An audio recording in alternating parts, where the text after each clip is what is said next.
Thank you, the MC, Ms. Sofia. Assalamu alaikum wa rahmatullahi wa barakatuh, and a very good morning.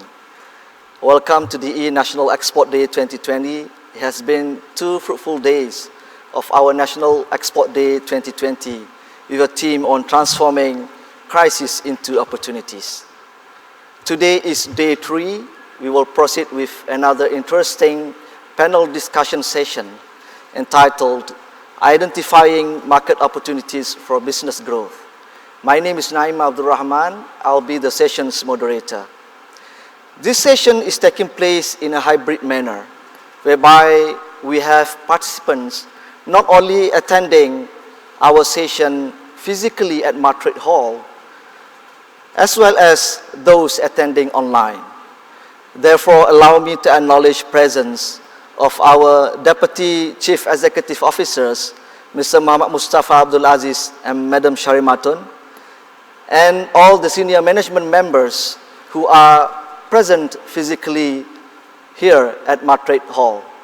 I also would like to welcome all the participants who are attending here, as well as live online with us. Thank you to all of you for joining us today. We understand that COVID-19 crisis has brought disruptions to supply chains within industries and businesses in nations across the world.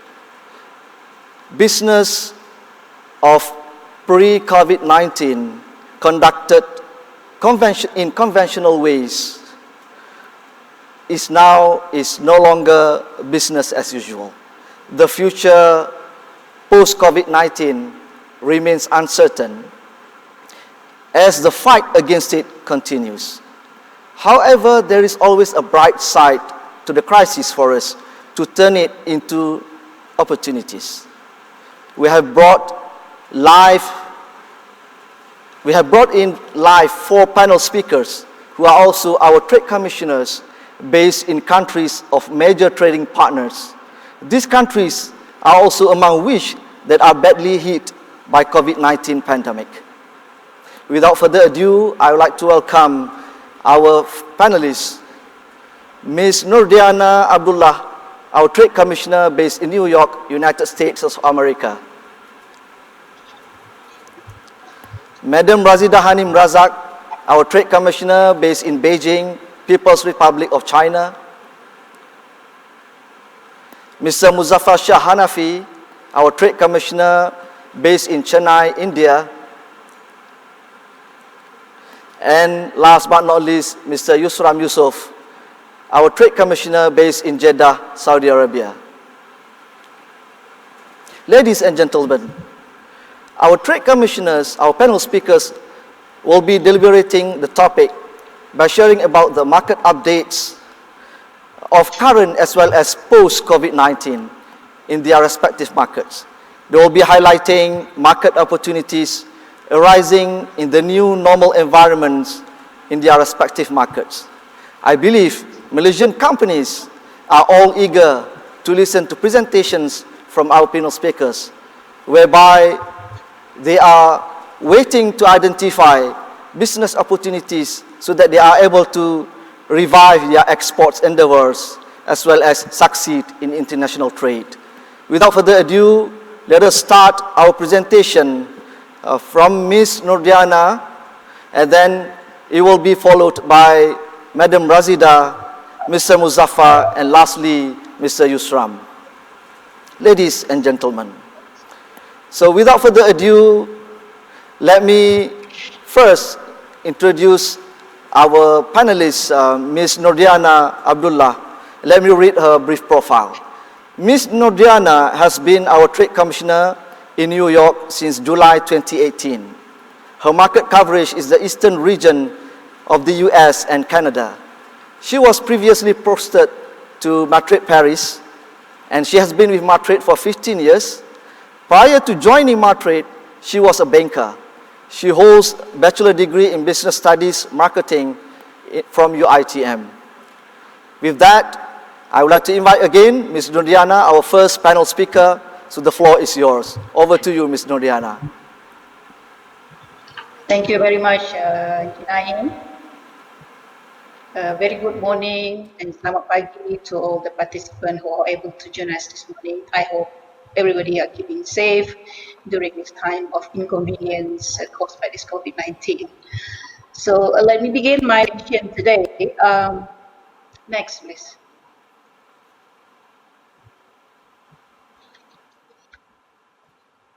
Can we show the slide?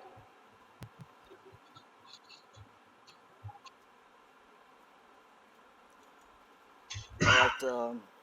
It looks like we have a technical problem. So to show the Okay, slides. basically, I want to first introduce our my trade officers in the American continent, which is a very important information for Malaysian companies to know because some of you could be already doing businesses there, and well, some of you might be interested in business in these countries. So it's good for you to know where you are, get to know the trade commissioners as well as the contact of the relevant office. So, okay, in the North America, we have four offices, which include New York, which cover the eastern part of the United States and Canada. We have the Los Angeles office that covers the western part of the US, the Miami, Mexico City, that covers Mexico, Costa Rica, Guatemala, El Salvador, Panama, Belize, Honduras, Nicaragua. Next, please. In South America, we have two offices.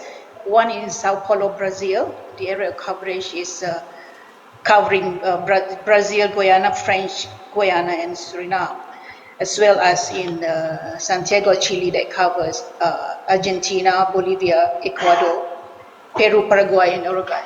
Next. Next, please. To understand the American market, let's me introduce some information about the key economic indicator in the US. The important information for you to know here is basically, because I'm not going to read everything, is that population of the United States is about 332 million people, and it has a GDP of 21.43 trillion in 2009. And as a result of this COVID-19, the second quarter of 2020 has dropped to almost 32%. And US has a GDP capita of 65,000 US, more than 65,000 US dollars. Next, please.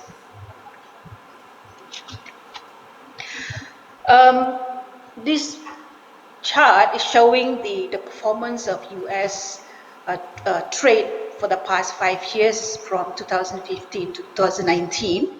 If you're looking at this statistic from 2018 to 2016 to 2018, there was a steady increase in all the trade figure, but starting 2019, there was a drop there. There was mainly caused by the trade war with China that impacted not just the US but also everybody else, global economy. But if you look at the statistic, however, they are able to, the US is able to reduce the trade deficit. Basically, one of the objective of the trade war with China was to reduce the trade deficit that United has, not just with China but with the rest of the global economy. Next. And this graph is just to show the composition of imports and export by US globally. So the main import into the US from the world is machinery, electrical, electronics, business vehicle, pharmaceutical product, oil and gas, and the others are comprised of precious stones, optical, plastic products. As regards to what they export to the world, is also comprised of machinery, electrical, electronics, oil, vehicle, aircraft, and as well as optical and plastic and pharmaceutical products. Next. This graph is to show the performance of Malaysian trade with the US. And if you look at this statistic, Malaysia has been having a steady increase of trade with the US. Despite the impact of the trade war with China, we managed to record increase in our trade, as well as our trade surplus with US has also increased. Next. This is to show what is the impact of our performance, Malaysia performance, a trade performance from the period of January to July this year. And here we can see that all the indicators are positive. With our export to US has increased by 7.06%. And total trade with the US increased almost 5%. Next. So what does Malaysia export to the what does Malaysia export to the US? So basically the main export is electronic, machinery, optical measuring and rubber products, and the furniture and the rest. And what the US export to Malaysia is basically also electronics, machinery, plastic, optical measuring, products, and aircraft, oil, precious metal, and other products. Next.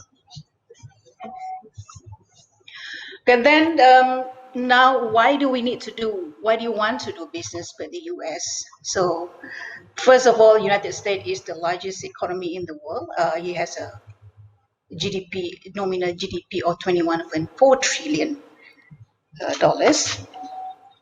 It is also has a huge population of more than 330,000 million people. It is also an innovative nation where they have a major technology company based in the US, research and development institute, as well as the top-notch universities are all based here in the United States. The US is also a member of the US, Mexico, Canadian, USMA country, which have given access to the Canadian and Mexican market that has total population of 490 million people. As US is also has a transparent business regulation and a pro-business policies in environment. It has first-class infrastructure, which is well connected, has a high sophisticated telecommunication and IT infrastructure. Next. Are you ready to Okay, make the world your business? With regards to market opportunity, all the product segment that I'm presenting here is basically either driven by the COVID-19 pandemic or driven by the trade war with China. For example, here I'm giving an example of the hygienic paper product, which is like paper towels, facial tissue. The demand has been spiked because of the people, the domestic consumer here are getting more aware about the health and the safety issues, that has health lifestyle. For example, in 2020 alone, it has increased about 3.6%. And for your information, US is actually a net importer of sanitary paper products. So the consumers and also downstream market, for example, the supermarket or the pharmaceutical, they prefer the imported goods because they are cheaper. Available at lower cost. In terms of industry itself, it is the revenue is estimated about $13.3 billion. And the major players in these paper products are Kimberly-Clark's, Procter & Gamble, and the Koch Industries. Next, please. Okay, another product that is driven by the COVID-19 is this personal care product of hand sanitizer. So people are using and carrying this hand sanitizer either personal consumer, individual consumer are using this, as well as the medical professional. For the for the personal, consumer, they prefer hand sanitizer that are non-alcoholic because it is less drying effect on the hand. And they also prefer a small packaging because it is easier to carry in a bag. So the famous, the preference hand sanitizer here are in the form of gel, form in wipes. So the industry itself has a revenue of about 74.4 million, and because of the COVID-19 for the 2020, it has increased almost 17%, and it's continue to grow because people are more aware about having healthy lifestyle. So for this hand sanitizer, there are a few major players here. Gojo Industries, Inc., which control almost 60% of the market. The famous brand here is Purell. I'm sure some of you might be familiar with this brand. The second largest market player is Visual Laboratories that control 14.5% market share. Next. Another product that has potential as a result of healthy life, increasing awareness toward environmental and sustainable friendliness, are these bioplastic packaging and disposable products. For example, these food packaging, paper plates, garbage. Plastic, which is biodegradable. So the reason is here because increasingly in the United States, there has been banned in different states about the use of plastic bags. So now that in supermarket, plastic bag not being offered to the consumers. So either you have to buy it in some supermarket or hypermarket, they don't even offer plastic anymore. You can either bring your own bag, or they offer shopping bag made of paper. And this is also because high demand from hospital and restaurant for disposable tableware or cutleries. Next. Another interesting market opportunities is in the home furniture and bedding. And for this, as far as Malaysia is concerned, we have seen an increase about 48% in our export of furniture to the US in 2000 this year, 2020. So this is as a result of the increased tariff on Chinese furniture. So the American importers are looking to other countries to source for furniture. So Malaysia is one of the countries that benefit from this. And also furniture and bedding, they are also sold either in both in the brick and mortar store or also sold online. The major player for this furniture are, like, for example, Walmart. This is for the brick and mortar store, and Wayfair is for the online store. The largest market segment for furniture is basically consumers from age 35 to 44 years old. Next. Okay, another interesting and opportunities is the medical product. For example, the PPE, face mask and glove. This is also due to the impact of the COVID-19, where currently US has exceeding 6 million confirmed cases with more than 170 deaths. So this, with the post order and the lockdown and the use of face masks as well as social distancing, so more people are demand for this and more are being used by the public as well as by the medical professionals. So it is estimated the US needs about 300 million masks. This is only for the health professional. The industry is, in terms of the industry revenue, this is contribute. I mean, it has about 10 billion, and it's expected to grow by 60% by the year 2026. Next, please. Okay, the last market opportunities that is available in the US market are in the food and beverage, product and components of rubber, plastic, and metal.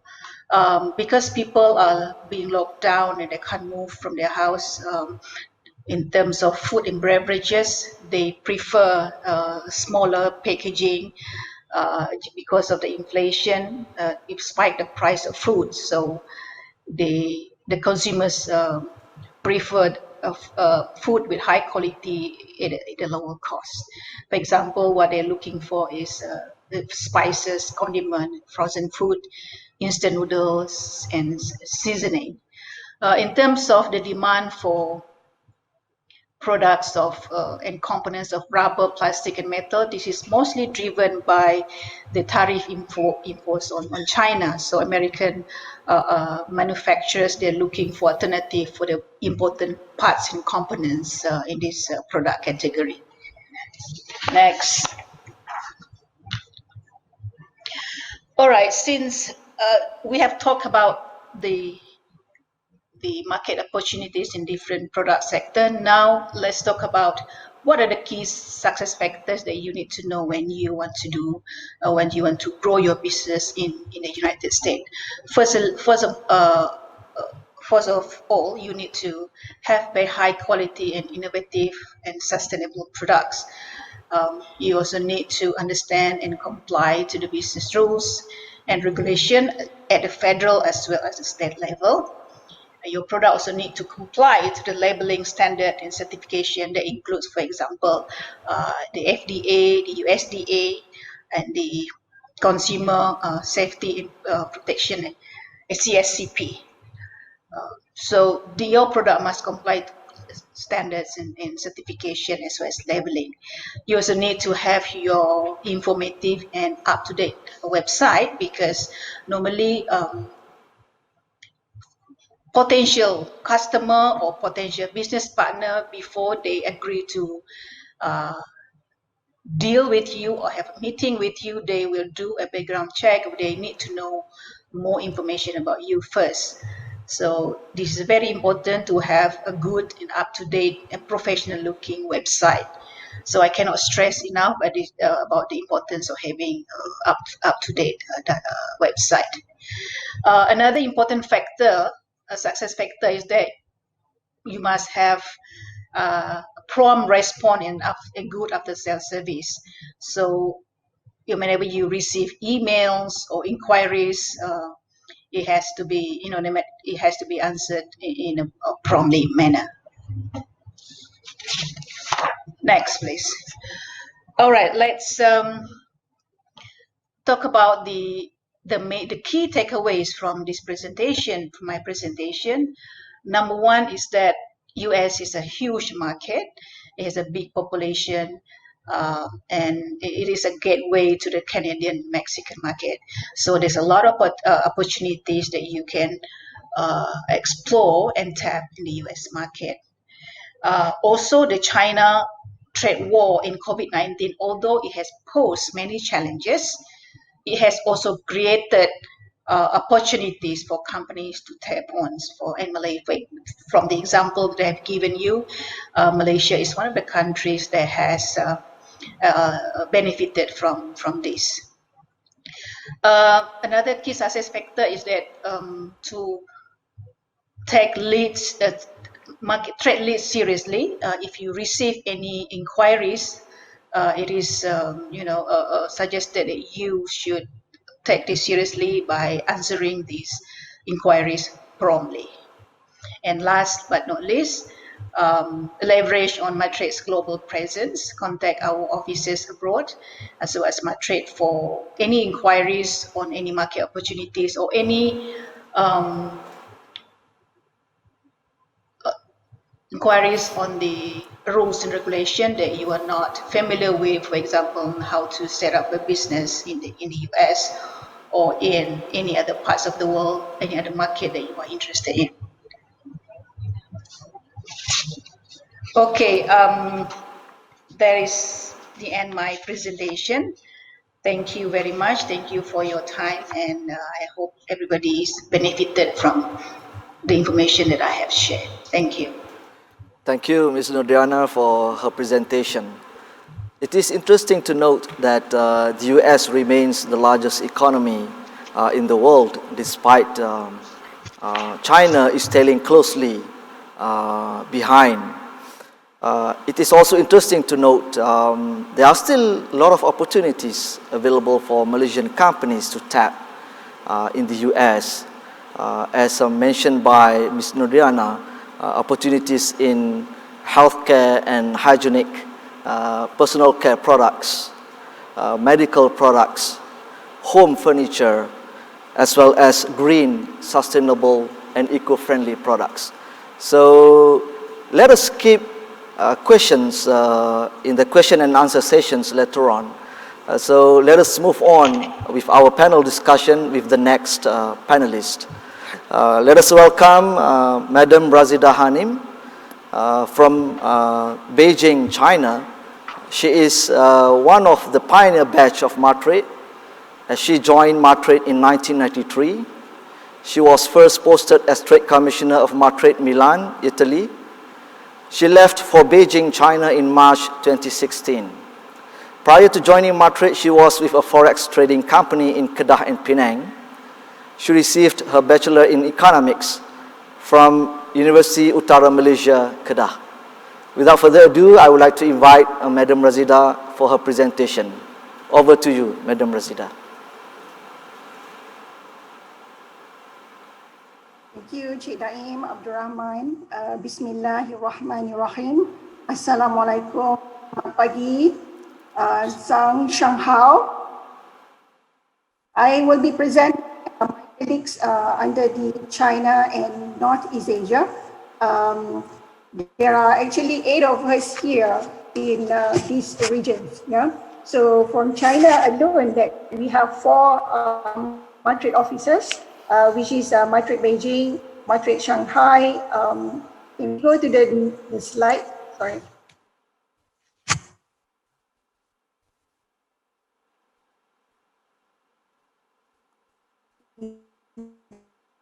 Next. My colleague here in China and Northeast Asia region. Can we go to the first slide just now? Okay. So there are actually 8 of us here in this region.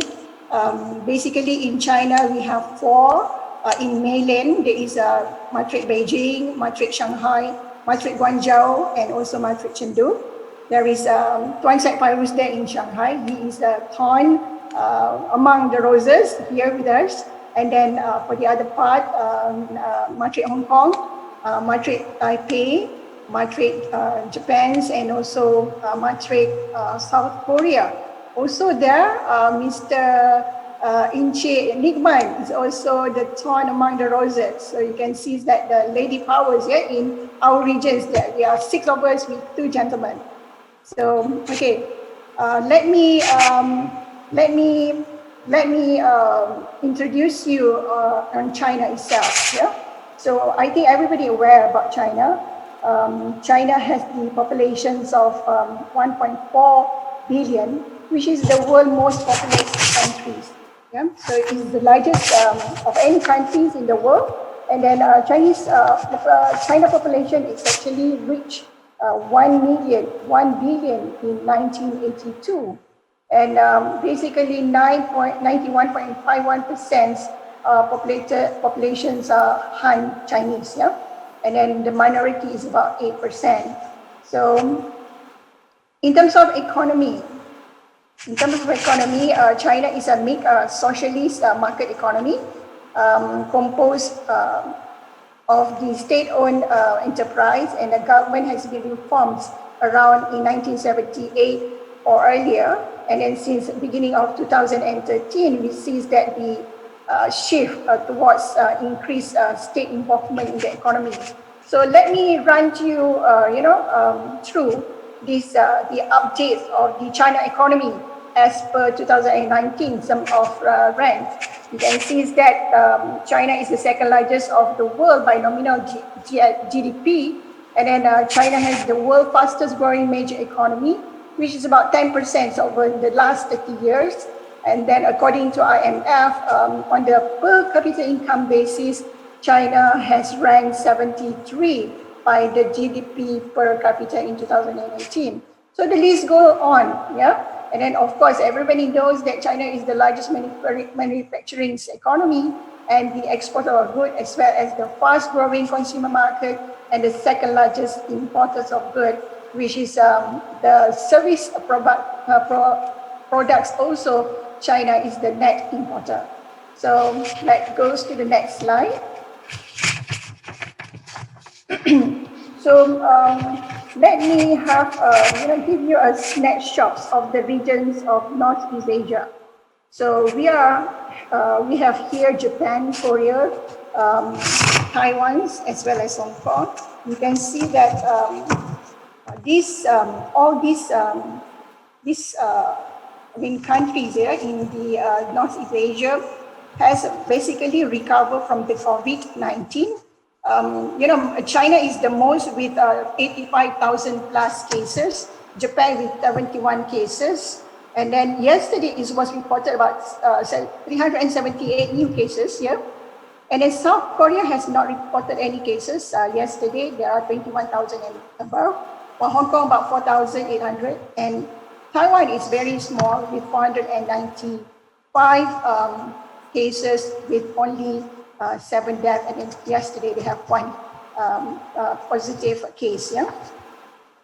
Next slide.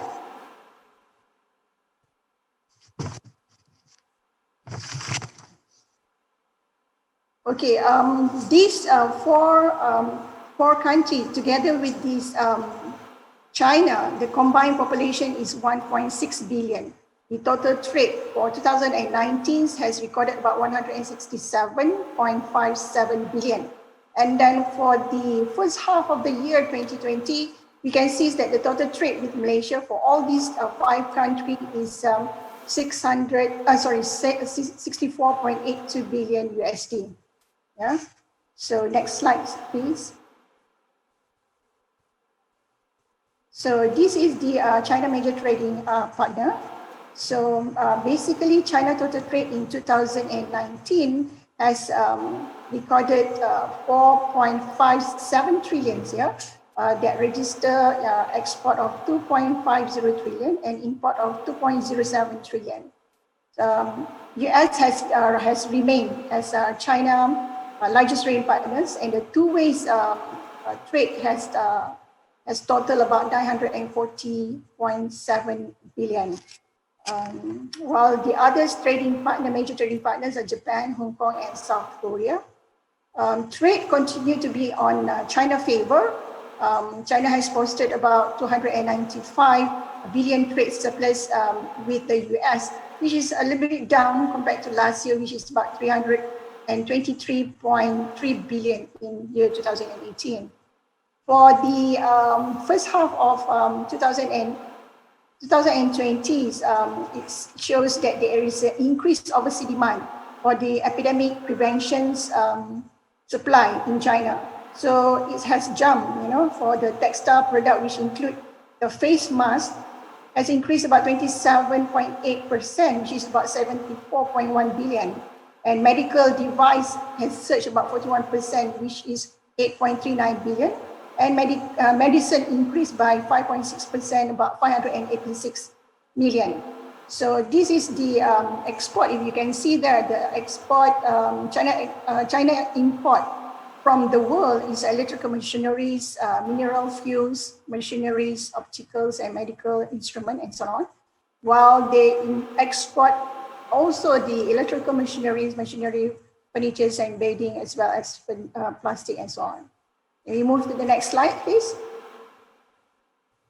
With regard to the China economy, the government is very optimistic that that China will be capable to stabilize its foreign trade and also to promote high qualities of development in import and export, adding that China will always continue to improve its export trade rebate policy and enhance supply and also the industrial change, and also to increase foreign trade credit placement and establish new cross-border e-commerce pilot zone, as well as support the export-oriented firm to sell more product in the home market to help these foreign trade companies overcome the difficulties and also to secure the foreign order.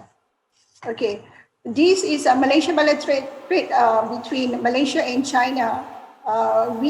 Is in the favor of Malaysia. You can see that the growth has been there.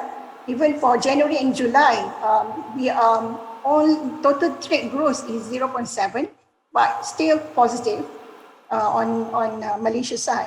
So Malaysia was China's 9th trading partner and also 12th largest export destinations, and also the 9th largest import source. Yeah? So we are very optimistic also from our office here in China that we will be able to reach 100 billion USD total trade for this year, compared to last year, which is about 124.11. Okay, next slide, please.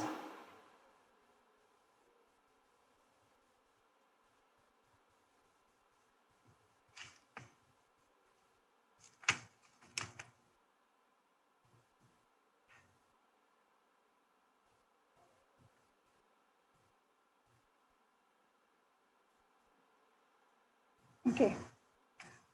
This is Malaysia-China bilateral trade.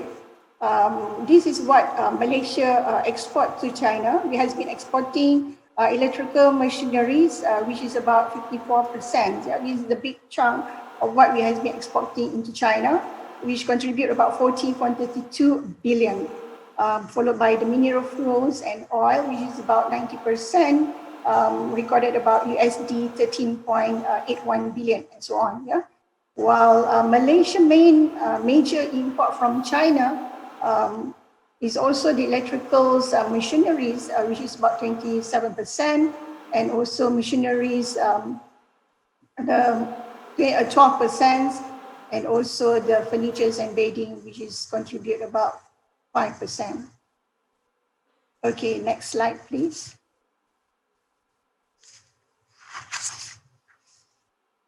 Okay, why are we still considering China? Yeah, because I have run through the ranks, how China is already positioned themselves in this world global market. Yeah, but this is something to be considered to also to relate with our business and how we can, at the end of the day, take advantage of China advancement. So it's a huge market of 1.4 billion. Is emerging of 15 new first tier. Last time we only have like Beijing, Shanghai, Guangzhou, and also Shenzhen. But now we have 15 more new cities that include under the first tier city. So the new cities, these include also our office in Chengdu. Yeah? Chengdu come as top for the new first tier city. And then they have Hangzhou, whereas Alibaba headquarters is there. And then we have also Wuhan, also considered as the first tier city, Hebei, Shenyang, Kunming, Tianjin, Nanjing, Changsha, Guangzhou, and also Xi'an. Yeah? And then we also see that the third and the fourth cities tiers in China, they are improving their high income. So it was reported that 3.3 trillions of consumers in these low cities, rural, in 2017, but hedge risk is expected to reach 8.3 trillion for the year 2030. Okay, under the windows of the service sectors growing, we can see that because of this, the growing group, which is the Chinese middle class, the new consumers of the powerhouse, which is the young generation, the Generation Z, and also the large number of the new generations of senior, we can see is that the growing for the Chinese middle class is now about 76%, which is targeted about 630 million by year 2022. Then this middle class is also divided into two groups. It's a mass middle class and also upper middle class. Upper middle class represent about 40%, and then it's targeted by 2022, it will reach to 54%. So this is the group which they have about USD 60K to 34 income annually. Okay, while the large young generations, the young generation representing about 20% of the total spending growth in China, they are young, eager, like to try something new, and are willing to take the challenge and daring to buy and purchase luxury goods as well. Well, the large numbers of the new generations of senior, we can see is that the aging society is now growing about 250 millions with the age of over 60.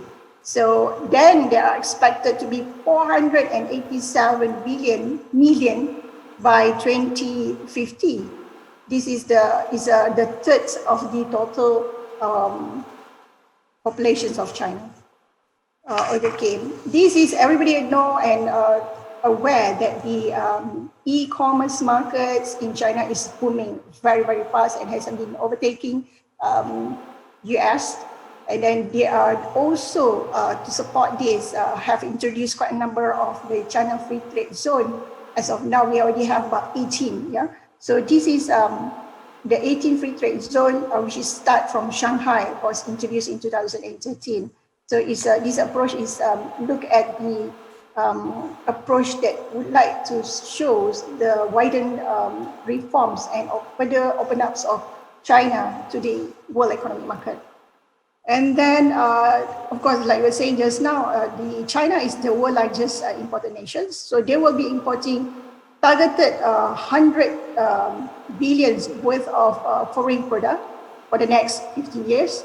And then they are also the world's largest LNG and also the electronic product manufacture base. Yeah. Okay, next slide, please.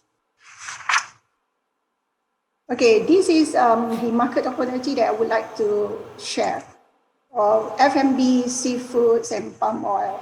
So F&B has been, after the COVID, during the COVID, after the COVID, the demand for this F&B has been growing steadily.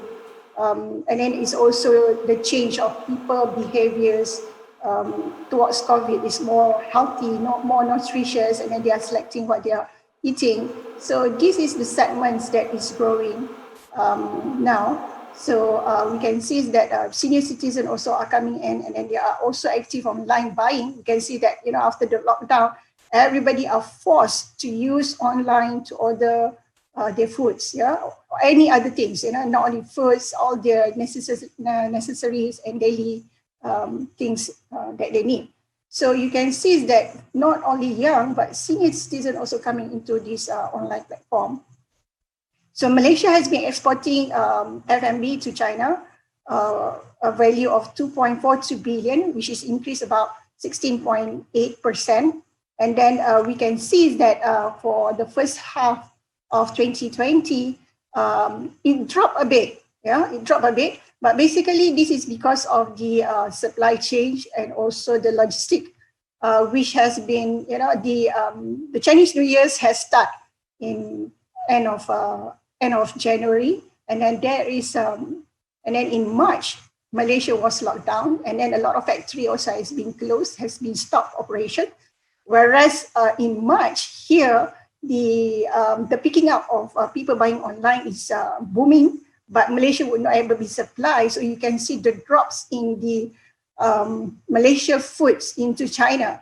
At the same time, we were also being informed by the e-commerce platform like Alibaba, JD.com, as well as Suning and other platform here. That is the three biggest, yeah, in China. that the demand is huge, but the product would not be able to come in. And then basically during this lockdown period, the most rich product from Malaysia under the food F&B is the coffee, the oat, the biscuit, the instant noodles.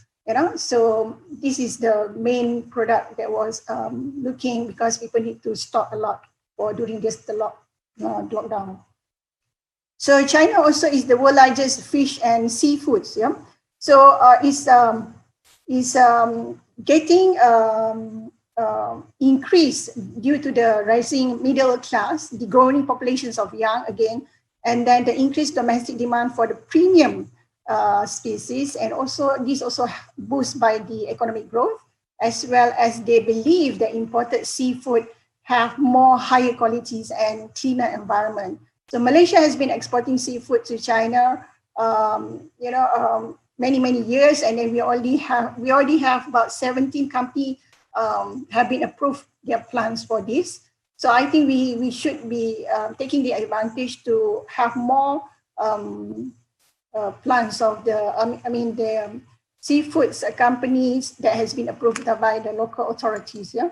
So the increase was 151%. And then China is the world second largest or third largest of the palm oil. Palm oil, we have been supplying palm oil to China as the third exporters to China. The first one, the major one, was Indonesia. This is also contributed by the China plan to replace the soybean oil. And also this is as the alternative to diesel normally for the fishing vessel, also for the farm machinery. And then this is the imports of bio palm.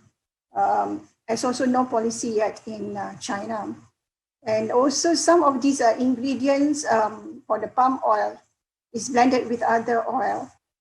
For the instant noodles, for chocolates, for foods, biscuits, ice cream, and so on. So there is the increase in palm oil there. Next. So the next opportunity is always the agriculture.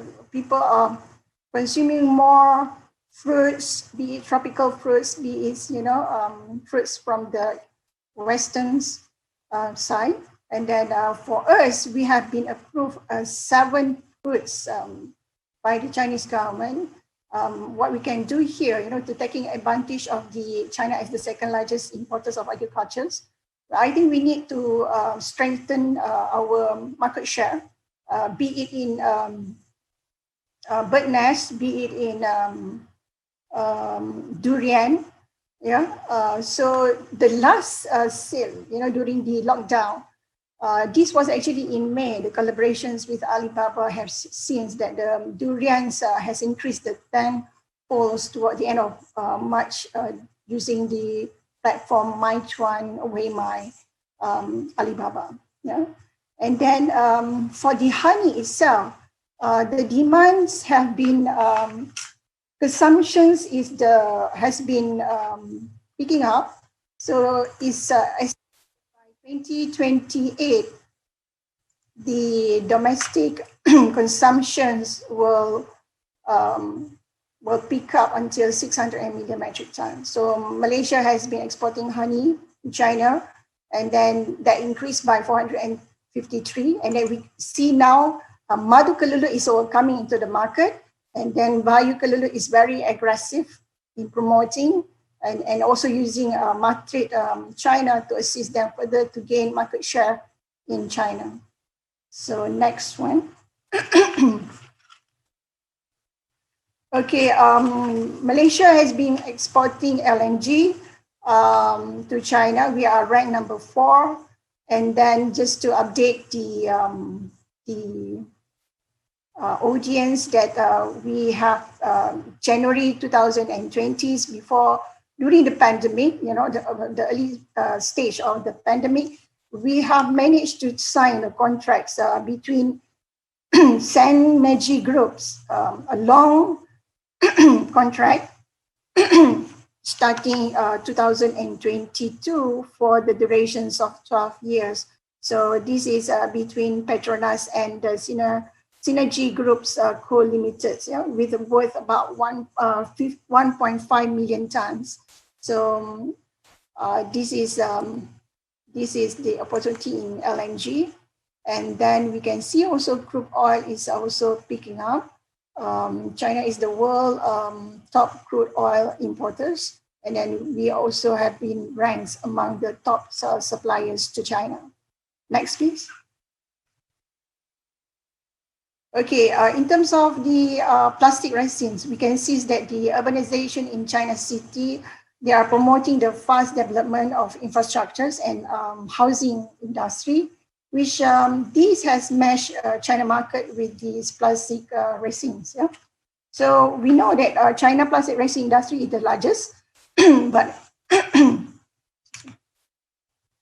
and then excuse me, 4 out of the 5 major plastic resins are ranked at the first largest producers in the world for China. But again, that we are saying that even though these opportunities of these plastic resin has been increasing every year, the tendency of the demands is also exceeding the supply. So Malaysia has been supplying all these forged to China. Excuse me.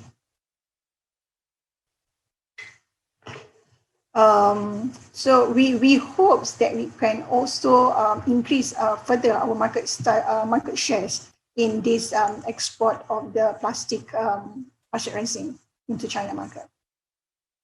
At the same time, bitumens, the market has also started to show a sign of improvement.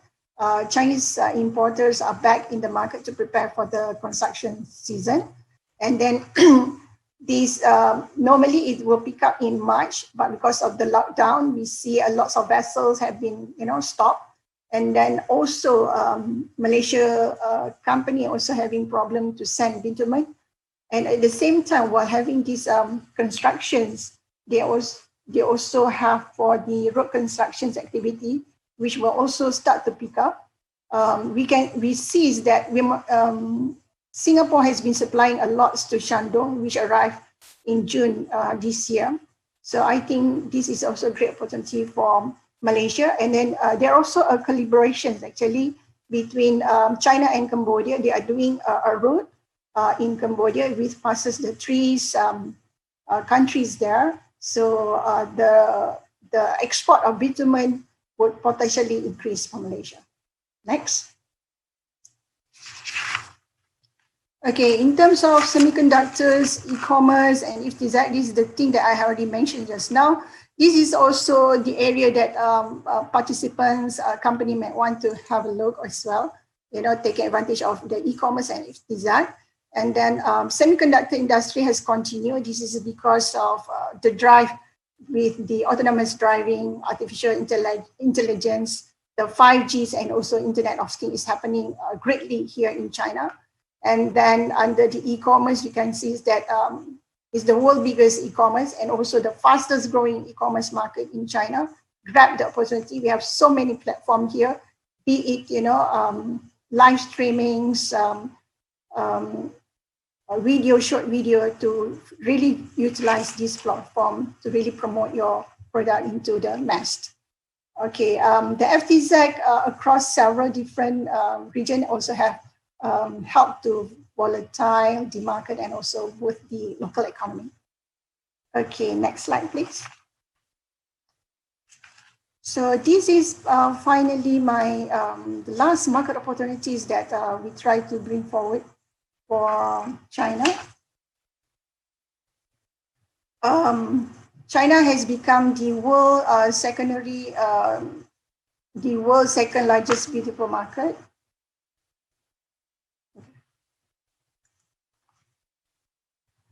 Okay. I was giving a signal that I already take out the times. Sorry. Okay, this is okay. Interesting to notice that Malaysia, skincare have made a very good during this pandemic. We have recorded a great percentage in terms of increase, a sudden increase in the bath powder, which is about 644.16,000 actually. It's just a great shoot up, yeah, 6,441% for the bath powders. This is also the because of the pandemic itself. And then eye makeup is also increasing for Malaysia side, which is about 986%. Essential oil, about 410, and also personal deodorants increase about 100%. So this is the COVID's impact, certain industry, but beautiful industry, personal care, skincare, and toiletries has also give quite a good business to Malaysia company. So, okay, next slide, please. Okay, for the challenge itself, okay, this is always the challenge in China.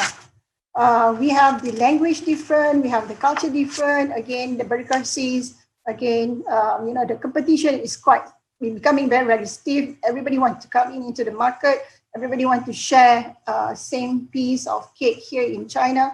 And then at the same time, government also give a quite challenge for some of the new companies coming in.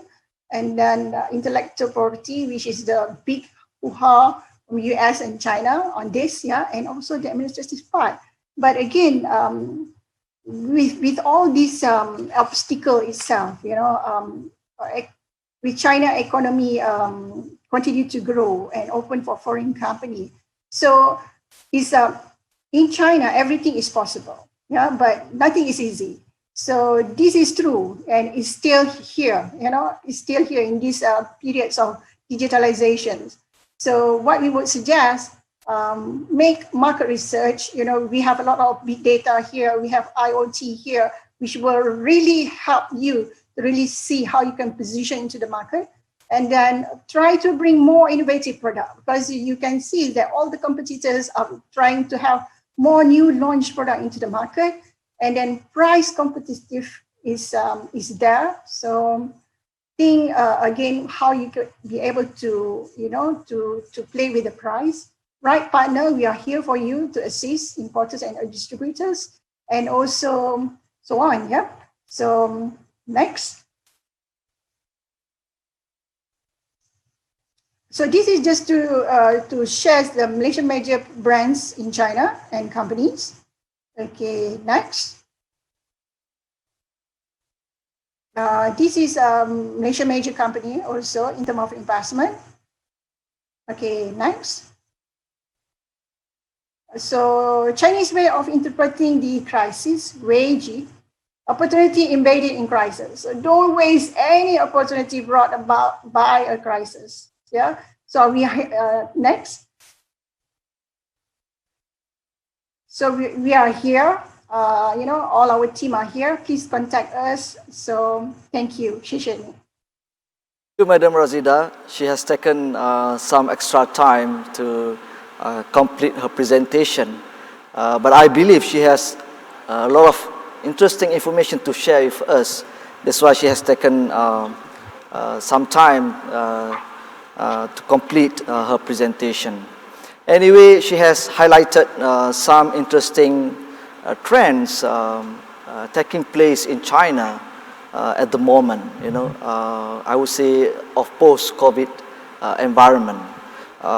China is now the largest e-commerce market, and then there is emergence of new cities. Not only the first and second tier cities, but now China is expanding very well, whereby it has more new cities. Even the third tier and fourth tier cities are growing in China.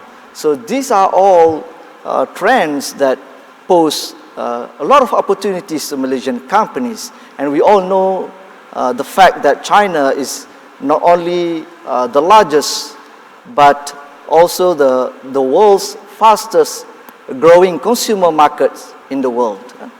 So ladies and gentlemen, let us move to the next panelist. We have brought in Mr. Muzaffar, live from Chennai, India. Mr. Muzaffar is our Trade Commissioner based in Chennai. He has assumed the position since June 2018. His market coverage includes India, Bangladesh, Sri Lanka, Maldives, and Bhutan. He joined Matrade in 2008. He has a bachelor degree in information technology from Uni10. Without further ado, the floor is yours, Mr. Muzaffar. So over to you. Thank you. Thank you, Encik Naim. Assalamualaikum, and a very good morning to everyone. South Asia is often a misunderstood market. Negative connotation like poverty and corruption always being associated with the region. But in reality, South Asia is a thriving economy with abundance of untapped opportunities. Over the course of my presentation, I will provide the overview, analysis, opportunities, and key factors to enter South Asia market and why it is the new phase of emerging economies. Next slide, please. First, we take a look at the snapshot of South Asia market overview and the region trade with Malaysia. Before I go into the details, this is the map of South Asia.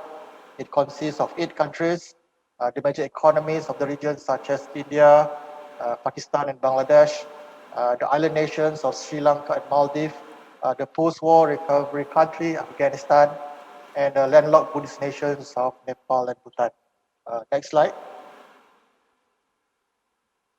First, some fact about South Asia. In terms of size, South Asia land size is 3 times the size of Southeast Asia. It is home to almost 2 billion people, and with more than 50% aged below 25, South Asia has the largest young population in the world. More than 700 million South Asians are connected to broadband internet, making the region as the second largest smartphone market in the world after China. India, as the largest country in population, is also the largest economy in the region.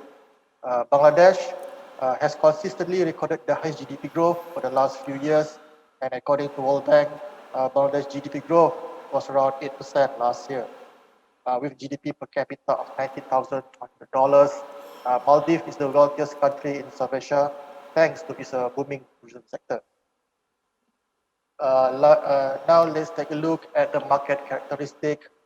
South Asia is one of the fastest growing economies in the world, thanks to the progressive economic growth of India and Bangladesh. It is a price sensitive market. The average monthly salary in majority of South Asian countries is below $500. South Asia is a net importer. Majority of the local SMEs are in trading business who import and distribute consumer and industrial goods. The local economies are domestic driven. Majority of the industry players prefer to capitalize on the large population of their countries.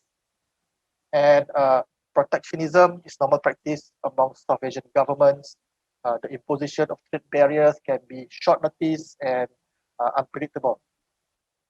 Moving to current situation, apart from Bangladesh and Nepal, the rest of South Asian economies in the region saw below average economic growth last year.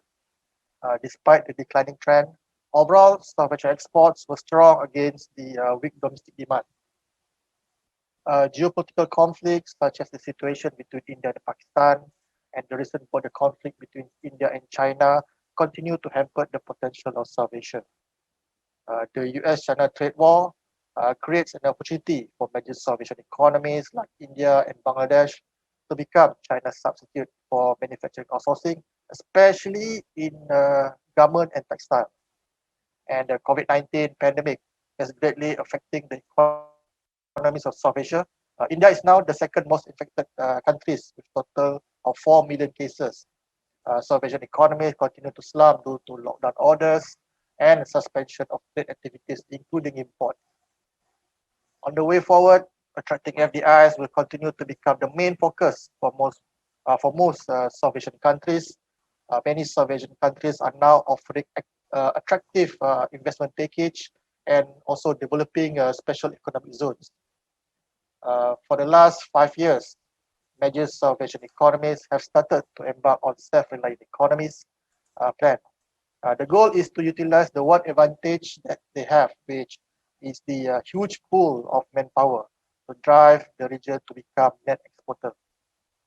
Recently, India has launched the Atmanirbhar Bharat, or the self-reliant India, in the wake of COVID-19 and also the border conflict with China.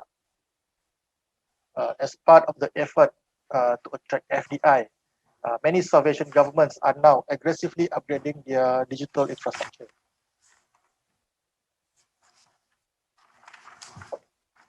In terms of GDP, with nominal GDP of $3.46 trillion, South Asian economy represents 4.21% of the global economy, while total global trade last year recorded at 1.2 trillion, with a deficit of $260 million. Petroleum is the primary trading commodity in South Asia, with garment and pharmaceutical as the region's strong export product. Machineries and E&E, which are crucial to support the growing manufacturing sectors, dominate South Asia import products. Malaysia total trade with South Asia last year was valued around $20 billion, where South Asia is having a deficit of $7.56 billion. Malaysia top export to South Asia as of last year were petroleum, palm oil, and E&E. India continues to be Malaysia's largest trading partner and also the largest import and export destination in the region. On the other hand, Sri Lanka was Malaysia's largest trade growth among South Asian countries as of last year. Malaysia currently has two bilateral trade agreements with South Asian countries, one with India and the one with Pakistan, and one regional FTA with India under the ASEAN banner. Next slide, please. Now we take a look at the market opportunities in South Asia in post-COVID-19 era. Next slide. Okay, well, there are many sectors that offer export and business expansion opportunities in South Asia in post-COVID era. I'll be focusing on these four industries, which in my opinion show strong potentials for Malaysian companies. The first one is halal. While it got nothing to do with the whole post-pandemic situation, but halal has been emerging in South Asia at least since 2018. South Asia is home to the largest Muslim population in the world, with more than 500 million Muslims call South Asia as their home. Technically, that makes South Asia as the largest halal market in the world. Previously, in South Asia, halal is seen only as a lifestyle and concerned only with meat. The expanding internet penetration has made the Muslim population in the region are now more aware of as what constitutes as halal. Now the halal concept of purity has become a universal concept that appeals even to the non-Muslim. The top potential product for halal sector in South Asia is cosmetics. Dina report reported that India is the largest halal cosmetic market in the world, with market value of almost $5 billion in 2017, followed by Bangladesh, who was in a sixth spot with $2.5 billion market value in the same year. The other potential products for halal include food and beverages. The rising halal awareness makes some of the Muslim consumers to be more selective with their F&B purchase. The advantage that Malaysia has is, I can say, most Muslim in South Asia knows Malaysia's position in global halal industry and recognize the Jakim halal certification. With improving social economics and increasing purchasing power among Muslim women, there are surging demand for Muslimah or modest fashion. This is despite South Asia has strong garment and textile industries. E-commerce has enabled access to this fashion niche, especially in the Tier 2 and Tier 3 cities across the region. There is a current trend among the young South Asian who are venturing into entrepreneurship, and F&B is the preferred enterprise segment, in particular targeting a specific dietary requirement, like the vegetarian, and in this case, halal. The halal food ingredient demand have been growing thanks to the vibrant halal cottage industries. According to Halal Industry Development Corporation, or HDC, Halal ingredient was Malaysia's largest export of halal product to India in 2018, valued at 1.17 billion ringgit. In order to accommodate the increasing awareness of halal, many F&B and FMCG importers are now seeking logistic operators to offer halal logistic solution. One of the, well, I can say a success story, a Malaysian logistic company, a Penang-based Trili Maju Sdn Bhd, has formed a partnership with Maxence, a shipping agency based in Tamil Nadu, for halal container, which is the first of its kind in South Asia. Okay. Second is construction and building materials. Mega construction projects are taking South Asia by storm, as South Asian economies such as India, Bangladesh, Pakistan, and Sri Lanka are competing with each other to become the regional FDI hub. Pouring of international funding from ADB, World Bank, Islamic Development Bank, Japan, and China, to name a few, further contribute to the rapid development of the sectors. The building materials that Malaysian companies have export potentials include, but not exhaustive to, wood products, which include flooring, window frame, and wooden door, among others, followed by cement, floating glass, and construction-related services. Third is ICT-related services. The mix of large young population and increasing ownership and increasing ownership of smart devices makes South Asia an ideal market for ICT solution. The two major potential sectors that Malaysian companies can form a partnership, collaboration, and joint venture are mobile games and fintech. With 2.8 billion game download in 2018, India is the largest mobile games market among emerging economies. Currently, there are 628 million mobile gamers in India, with market value of $1.1 billion. Bangladesh mobile games market was worth around $70 million, and despite being the third largest mobile games market in South Asia after Pakistan, Bangladesh proactive in promoting the local mobile game industry, as the government recognized the large pool of the local talent in mobile games development. Fintech is flourishing in India for the last 6 months. COVID-19 has in fact fast-tracked the adoption of cashless payment, as it has become payment method of choice by the essential service provider as part of social distancing. India is one of the largest recipients of fintech investment this year, with $1.7 billion worth of investment were recorded in the first half of this year alone. Since the progressive economic improvement, Bangladesh has been aggressively updating its digital infrastructure. According to the central bank, the Bangladesh Bank, mobile payment transaction increased by 7% for the period of February to June during the height of COVID-19 pandemic. Apart from that, Bangladesh also interested to model its ICT development similar to Malaysia. Fourth is lifestyle product. This applied to most, but not all, South Asian countries. Top potential product are toys, which has always been in high demand, especially among urban young family. Prior to COVID-19, imported toys made in China dominated the Indian toys market. Okay, but the recent import restriction toward Chinese import that will see implementation soon will open opportunities for Malaysian toys manufacturer. According to our engagement with importer in South India, Bangladesh, and Sri Lanka, who supplied various lifestyle products to lifestyle retail chain stores in their countries, I mentioned some of the high demand products are toiletries, health drink, and pet food. 10, 20 years ago, having a pet, using skincare products, and having a fitness routine are privilege of the middle and upper class. But now the improving social economics that has created new middle class population consists of young, urban, professional with strong purchasing power. House furniture and baby products are always in demand, as the number of young urban middle class are consistently growing. And recently, due to COVID-19, there is a spike in the sale of bicycles. The need for social distancing has made a comeback for bicycles in the region. As lockdown is gradually relaxed, many has turned to bicycle as a means of transportation, while countries like India and Bangladesh have their own homegrown bicycle manufacturing. There are still opportunities in the supplying of bicycle parts, accessories, and components for Malaysian companies. Next slide, please. Moving to key success factors. Now we're moving to key success factor in the South Asia market. Next slide. Based on my experience handling trade-related matters in the region for the last 2.5 years, I believe these are the key success factors in the South Asia market.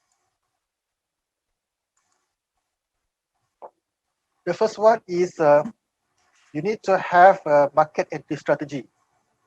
Often, market office in India receive inquiries on how to enter India or Bangladesh or Pakistan and request lists of local importers for them to email their business proposal.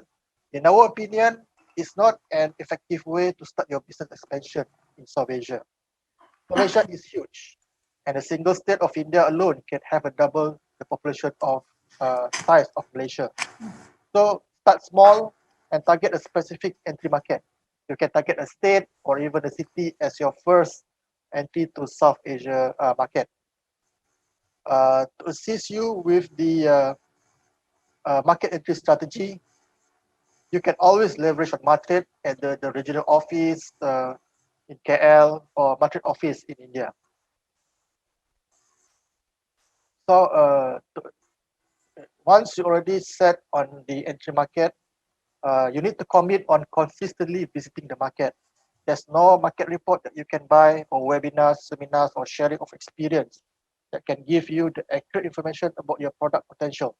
The only way for you to understand the retail ecosystem of your product in your selected market is to see it by yourself. Of course, to study the market, you need a guide, which is why I strongly advise for any Malaysian companies who want to enter South Asia market to form a partnership with trustworthy locals. It is surely not compulsory, and you might have come across horror stories from those who've been taken for a ride by their local South Asian partner. But there is no better way for you to navigate the dynamic yet complex market of South Asia rather than with the knowledge of the locals. This raises the question where to start finding these trustworthy locals who share your objective and goal. The most effective way is by proactively expanding your business network in the target market. You can either visit or participate in trade fairs in South Asia or establish relationship with the many business chambers in the region. Market office in India can help connecting you with the relevant business chambers. And last, you need a lot of patience. There is no short and mid-term plan for South Asia. South Asia is a long-term business commitment. There will be many challenges, red tapes, but once you manage to get a solid footing, the right business partner, and realistic expansion plan, you will never run out of new domestic market to explore in South Asia. This process can be emulated in many South Asia markets, as most of it share the same characteristic. Next slide, please. Matrade has 2 offices in South Asia, which both based in India. Each office covers extensive market throughout the region, as you can see on the slides. And with that, I end my presentation. Thank you very much. Back to you, Jinaim.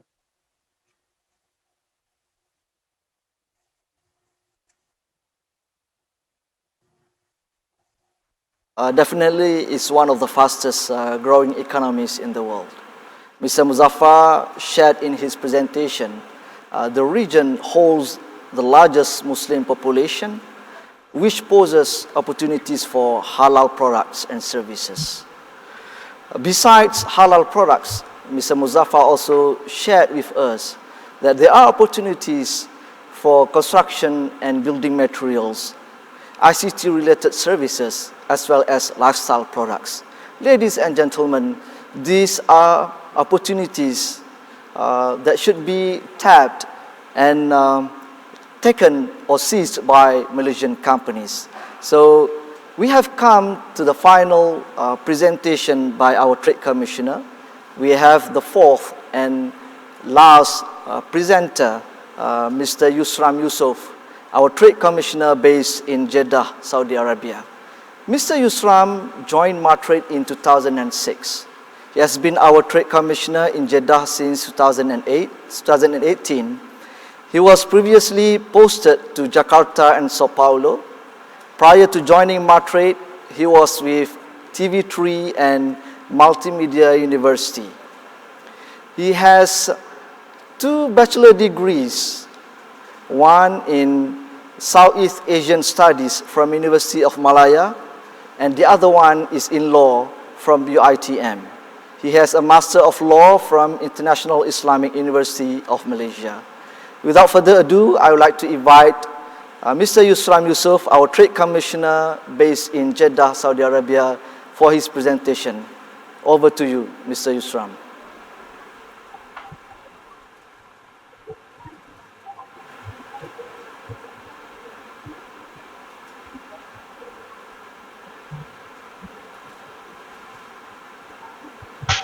Yes. Mr. Yusram, over to you for your presentation, please.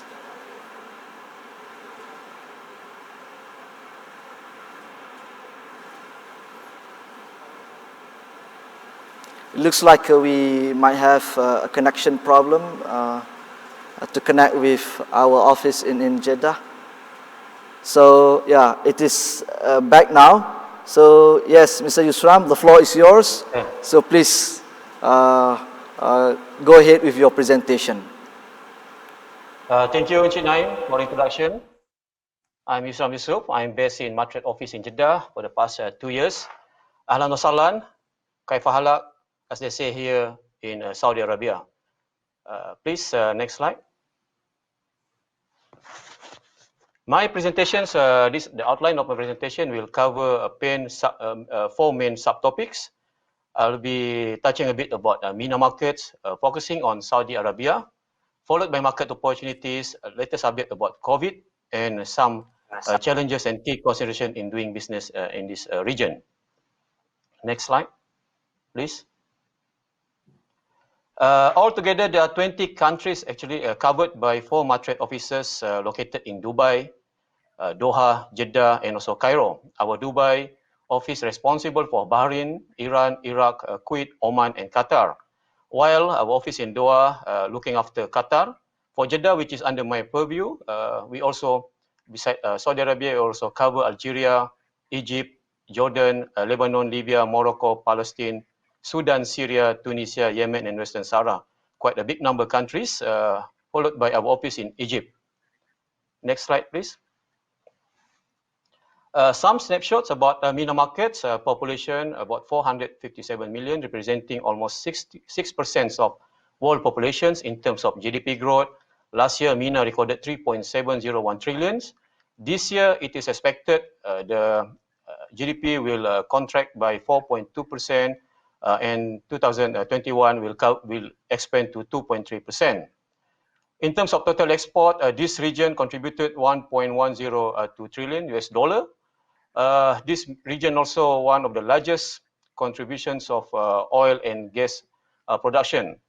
Worldwide, they contribute 37% and 22% respectively. In terms of total FDI came in last year to 32.05 USD billions, while economic growth for period of 21 to 22, it is expected to expand between 2.6 to 2.9%. Next slide, please. UAE was Malaysia's largest trading partner last year, recorded a total trade about 26.62 billion ringgit, with imports slightly higher than export, followed closely by Saudi Arabia, with exports amounted to 22.30 billion ringgit, with imports much higher than export because the nature of our imports mainly derive from petroleum and crude petroleum products. Egypt was our largest trading partner in 2019, with total trade amounted to 2.2 billion, with export much higher than import. While countries like Algeria, Jordan, Tunisia, Morocco, Lebanon, although these countries in terms of our total trade recorded less than 1 billion ringgit, but in terms of our export has always been higher than imports, resulting in positive trade surplus. Next slide.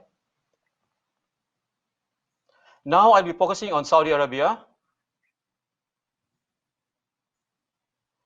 Our relationship with Saudi in terms of our diplomatic started as early as 1960s, and currently Saudi is Malaysia's second largest trading partner in Middle East. Globally, last year, Saudi was Malaysia's 17th largest global trading partner. in terms of our export at 31, while import at rank 13.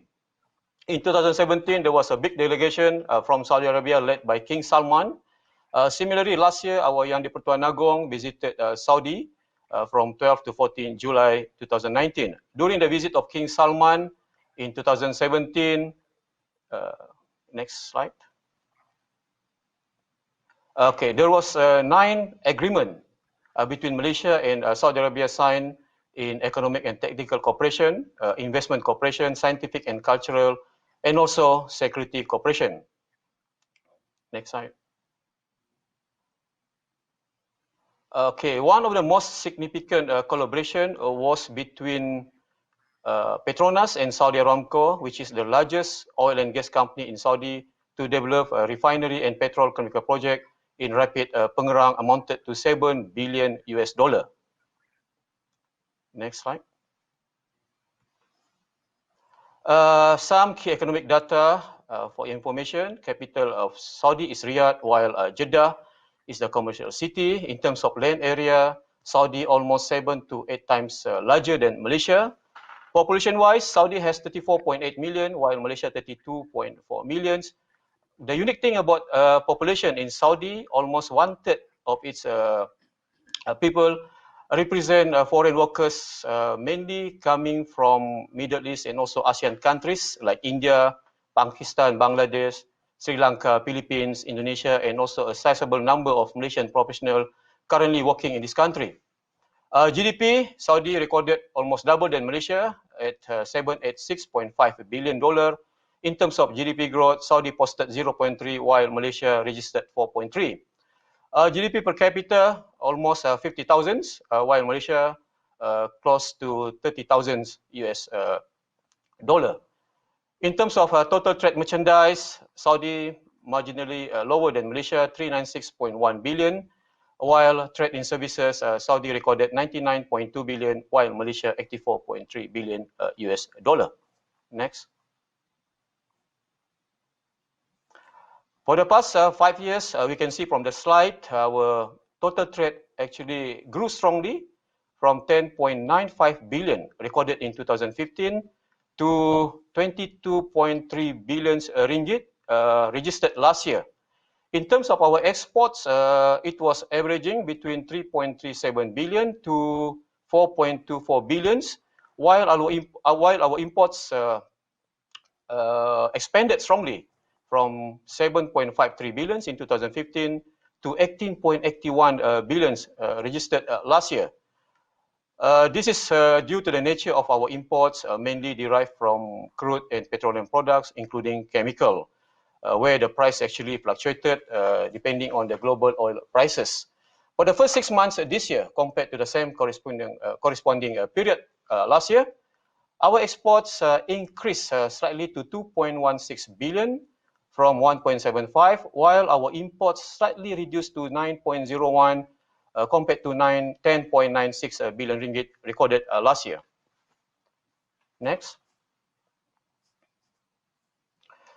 These are the composition of our export and imports in 2019. As you can see from the slide, our major exports represent palm oil, almost 16.7% share, followed by machinery equipment, 11.3% share, processed food, eNED products, and also manufacturers of metal. While in terms of our major imports last year, as I mentioned earlier, almost 95% of our imports came from crude petroleum products, and also chemical products. And there's quite a small number of metal and rubber products. Next slide, please. Market opportunities for Malaysian companies to consider. We did some comprehensive analysis actually to see in terms of the demand in the market, in terms of Saudi import from the world, and our capability to export the products. First, without any particular order, palm oil, we can see that the potential, because Saudi last year was among the top 15 leading importers of palm oil worldwide, expected to grow about more than 10% by 2025. Currently, Malaysia ranked second with almost 30% market share. Opportunity can be seen in all types of downstream product, for example, like refined vegetable fats and also edible vegetable. For F&B, Saudi is the largest in Middle East in terms of market value, amounted to 45 billion US dollar recorded last year. In terms of our imports, it's expected to increase by 35 billions by 2020 this year, while Saudi Arabia has decided that by 2023, which is almost 2-3 years from now, 40% of meals, the food that will be served during Hajj will be in the form of ready-to-eat meals. This will give some opportunity for Malaysian companies to supply to the market. During the Hajj in 2018 and 2019, we were informed by our contacts here in Makkah and also in Saudi. There were some Malaysian companies already supplied this kind of food product. Opportunity can be seen in the type of frozen food, ready-to-eat meals, cocoa phase, coffee and tea extractions, and also food preparations. Next, automotive is one of our main exports to Saudi Arabia. Automotive sector is one of the largest in Middle East, valued at 7.1 billion US dollar. By 2021, it is expected there will be additional 3 million women drivers because the government has allowed women to drive in Saudi Arabia since 2018. In terms of opportunity, a Malaysian company can consider mainly parts and accessories, including aftermarket components. For wooden furniture, it's the fastest growing industry actually in GCC region. Demand is expected to increase around 11% by 2024. Opportunity in the form of kitchen furniture ranging to office furniture and also bedroom furniture. During COVID, we received quite a substantial number of new inquiries, not only from Saudi, but also from other markets in Jordan, Syria, Lebanon, and also in North Africa to source Malaysians glove product, mainly latex and also nitrile, including pharmaceutical products. This is quite promising sector because according to the analysis, the demand will grow about 12.3% by this year. And last year, the government allocated almost 60% of the total budget for this sector. Next slide. These are some of Malaysia's brand companies that are associated with Malaysia, which they have a significant presence in the market. Tabung Haji, for example, they've been here for quite some time. They've been doing quite a remarkable job in managing our Hajj and Umrah. From time to time, they become referral points, not only for local institutions, but also from foreign organizations to learn and also to adapt the best practices in managing Hajj and Umrah. Asia and Malaysia Airlines, they've been flying directly to Jeddah, but because of COVID, they are temporarily stopped. For F&B, we have Mami, Munchies, and other brands like Mr. Potato, Old Town White Coffee. 100 Plus, they came here in 2018 through their exclusive distributor. For fashion and lifestyle, we have Jimmy Choo and Bonia. These two brands, they have their own independent outlet in some major shopping malls. Ali Kepe, we are quite proud of this brand. They've been here for many years. They are one of the major brand for instant coffee in Saudi market. DXN is one of our major export contributors for quite sometimes. They've been aggressively promoting their product through direct marketing. Top Glove, they are supplying mainly latex and also natural gloves. Next slide. Okay, next I will be sharing about some information about the current development in Saudi Arabia. In 2016, the government has launched Vision 2030 to reduce the dependency of oil revenue and also to diversify Saudi economy. Among the targets, aim to increase the number of Umrah to 30 million from the current 8 million by 2030.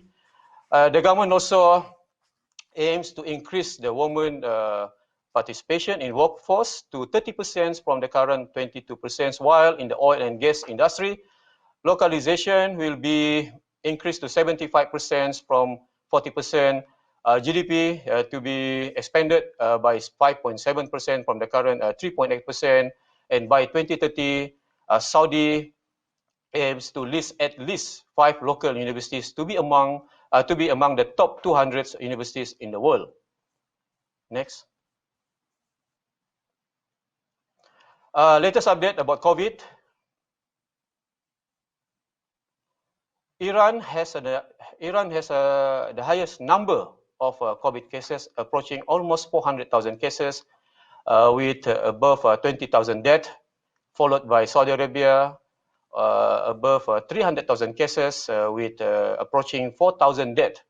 From 29 August, new cases in Saudi Arabia for the first time dropped below 1,000 and currently averaging between 800 cases per day, still high actually in this country.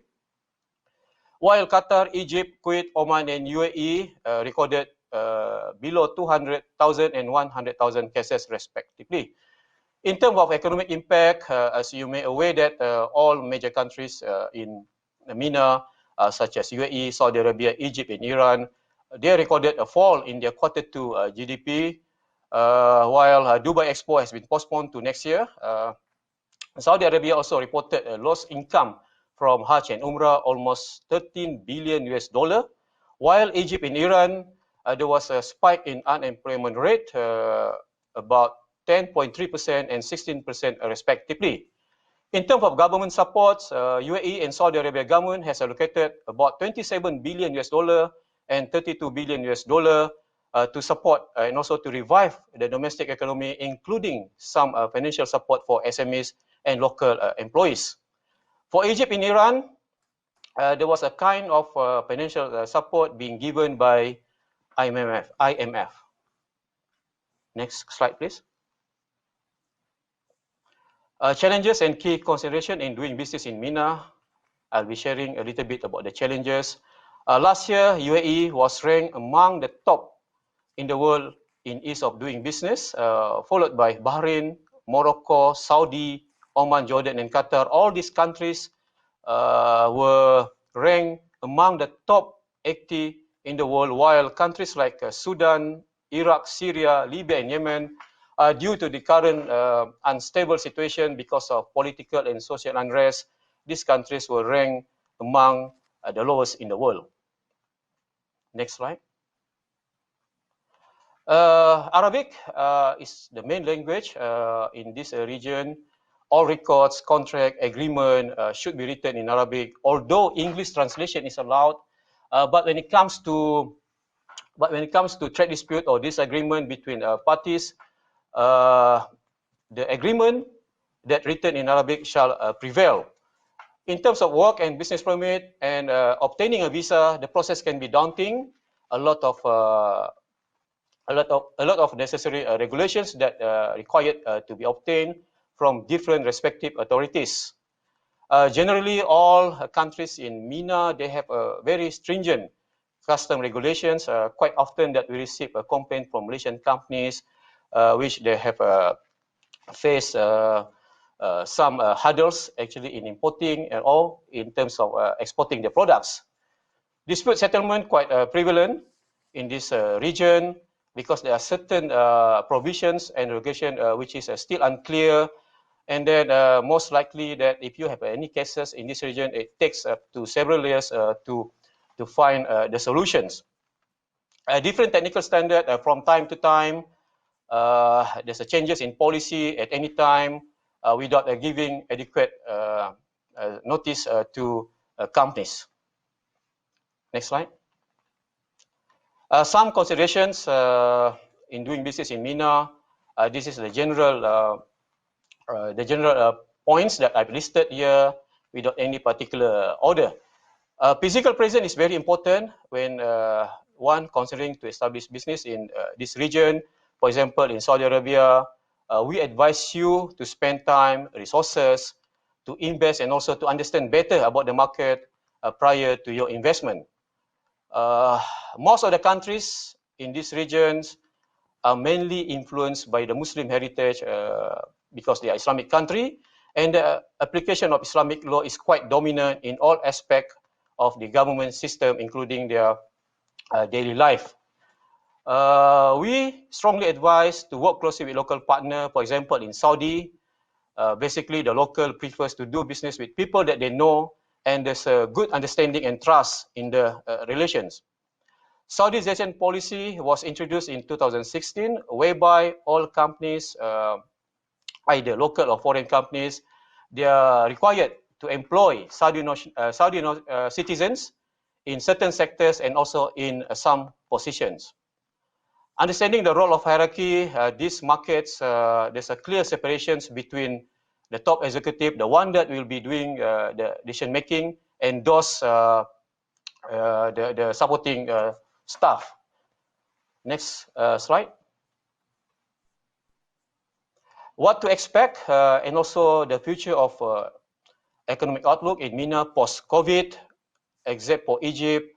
You can see from the slide, all countries in this region is expected to record a contraction in their GDP growth this year. For Saudi Arabia, the outlook looks bright with a stronger recovery in the economy by next year, supported by the massive ongoing economic reforms in line with Vision 2030.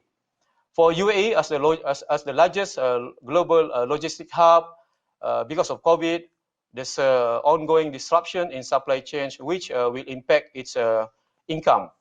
While Egypt and Iran, there's still uncertain due to the US sanctions and also unstable oil prices globally. While for Egypt, income from tourism and natural gas, which is the major income of Egypt, are expected to slow down. Next slide. How we can assist Malaysian company from time to time. If you have any inquiries or you want to find reliable contacts, you can rely on us. Please contact us. Or if you want to do some verification, background checking for your potential contact. If you are here in this market, especially in Saudi Arabia, we can arrange your meetings and also other programs. For market information, this is one of our core duty, whereby from time to time, we provide market intelligence, also market information for Malaysian companies as their reference.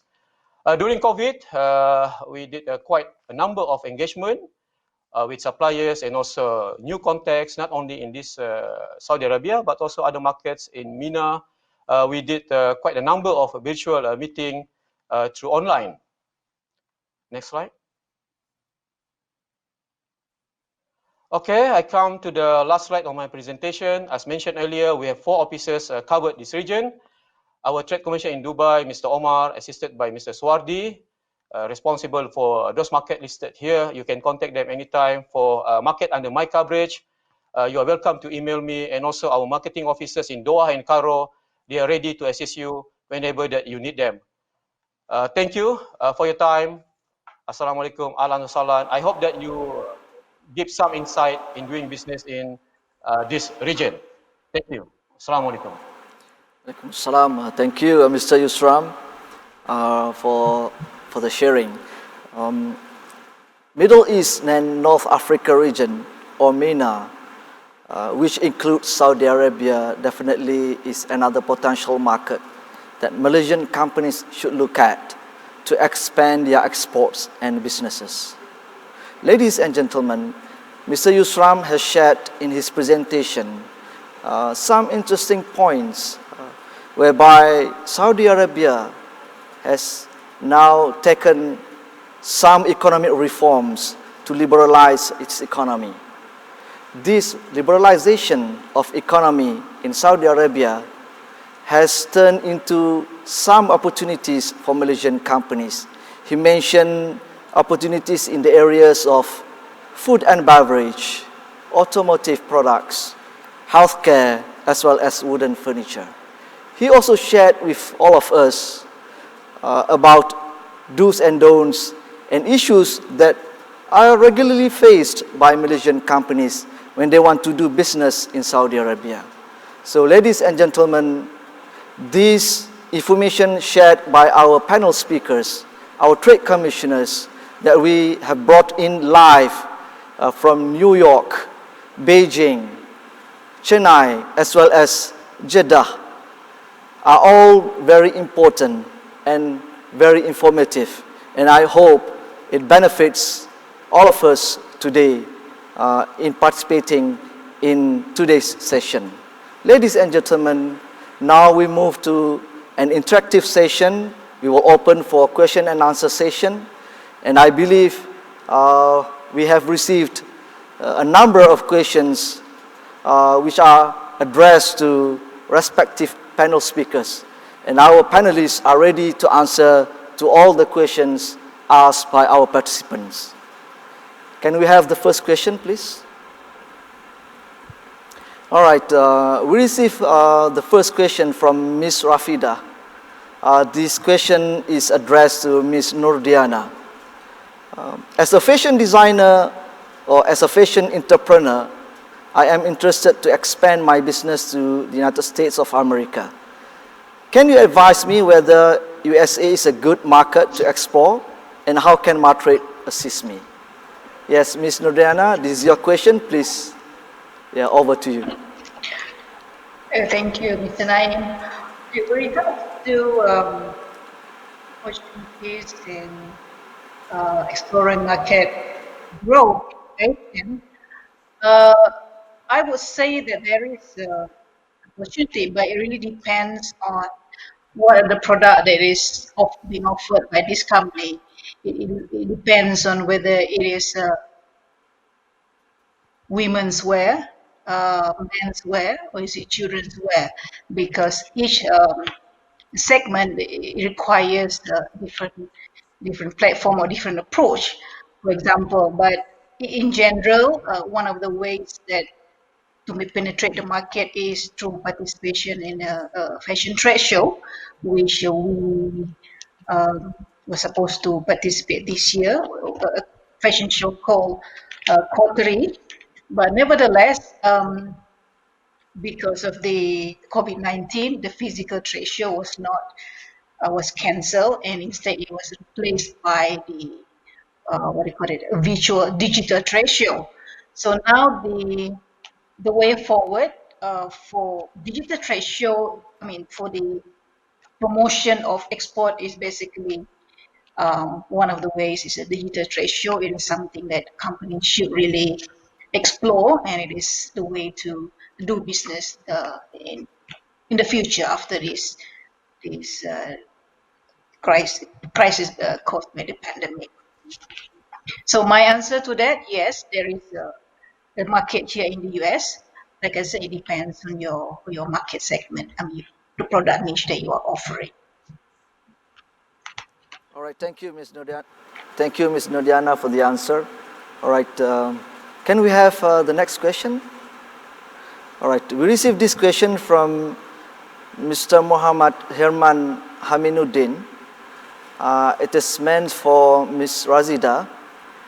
We have issued to export our durian to China in terms of whole durian. Can we get the expert to help us with the regulatory requirements for them to export their durian? Yes, please, Ms. Razida, over to you. Okay, terima kasih Cik Naim, terima kasih juga kepada Cik Herman Haminuddin.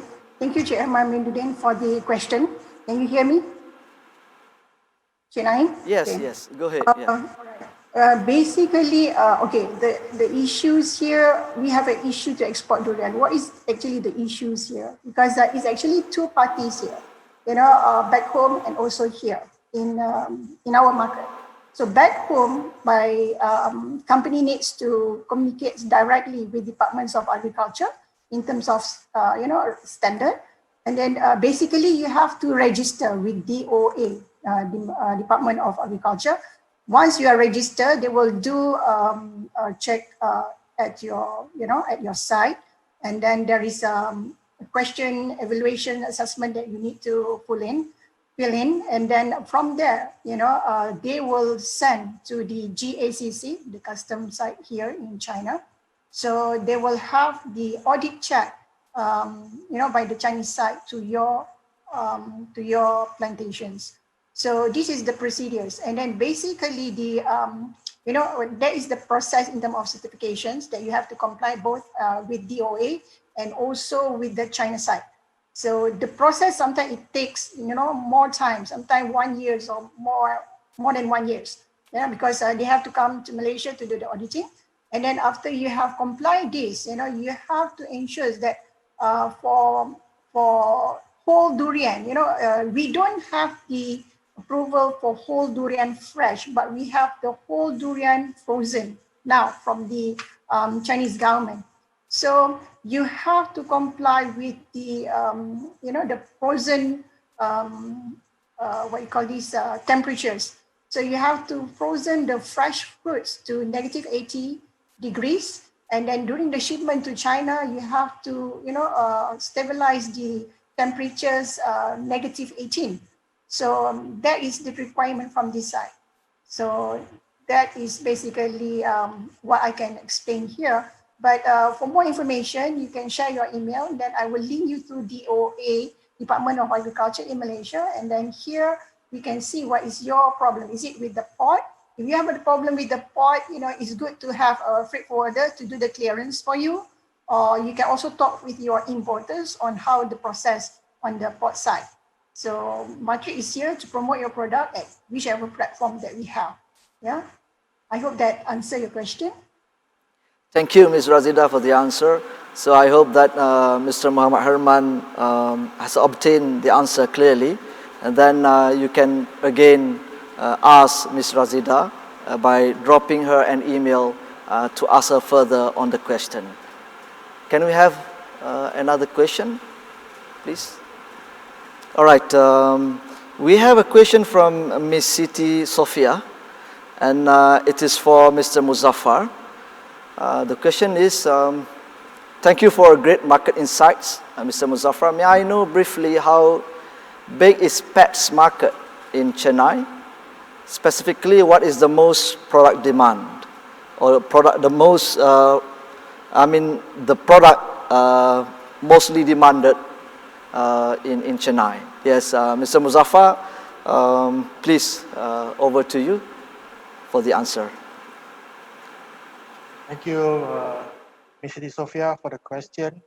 Actually, right now I don't have the exact figure, the technical figure of how big the market is. But from my observation, pet stores are now everywhere in the tier 1 cities all over India. I think this trend of having a pet, especially the cats, most of the time it's dogs, have been on the rise. I think for the last 5 years.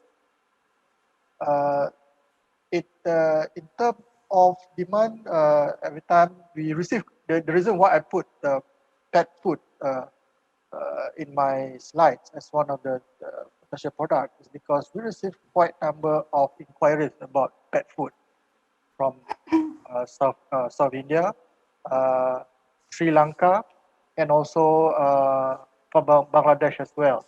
So there are potential for Malaysian companies to explore exporting pet product to this market.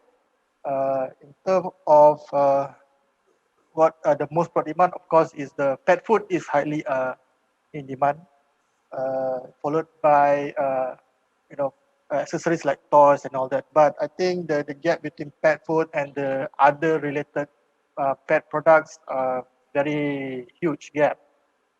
I think if you're interested, Ms. Sophia, if you're interested to explore more about the potential of exporting pet food to South Asia, I would advise that probably you might want to visit our office in KL or any regional office to get a more structured strategy on how you want to enter the market. And my colleagues in Malaysia can liaise with me to so together we can look into how we can have a proper strategy on market entry strategy. All right, thank you, Mr. Muzaffar, for the answer. Can we have another question, please? Yes. So we received this question from Mr. Muhammad Firdaus Saib. It is for Mr. Yusram. How shall we enter our products, brands, to the countries under your coverage? Do we need to go through via distributors, or we shall direct to hypermarkets, supermarkets, and wholesalers. So, Mr. Yusram, so this person is expecting an answer from you. Over to you, Mr. Yusram. Thank you, Mr. Firdaus, for the good questions. Actually, it can go both ways. Either you approach directly the importers or any potential distributors for your products, or you can go to the hypermarkets because the characteristic about especially F&B products in this region quite huge, quite vast. Certain countries, they have a different requirements. It goes to other countries. So it is best actually if you have potential importers or buyers, you can share with us, then we can do some verification and we can do contacts with them to ensure that they are serious in sourcing your products. That's my short answer to you. All right. I hope Mr. Firdaus has obtained the answer from Mr. Yusram. But for further details, I believe Mr. Firdaus can always contact Mr. Yusram on the questions asked. We still have time for question and answer session. Can we have more questions, please? Yeah. So this question is from an anonymous. It is meant for Ms. Razida. He or she asked about some specific advice on how they can plan to enter the e-commerce market in China.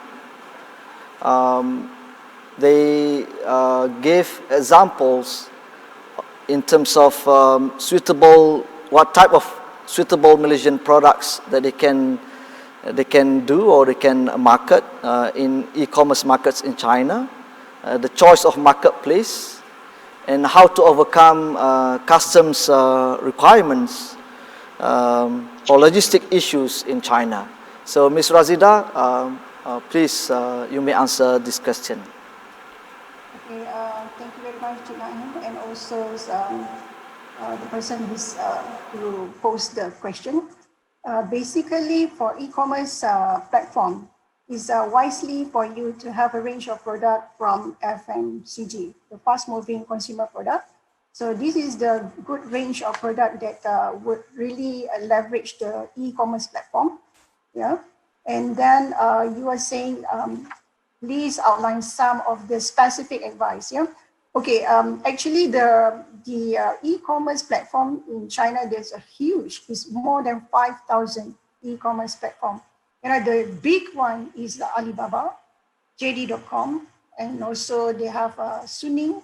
Also, they have Pendudua. Pendudua is coming in, all with the different characteristics. You know, so that one most probably we can inform you more details, so it will cater directly customized to what you want under these different platforms of e-commerce. At the same time,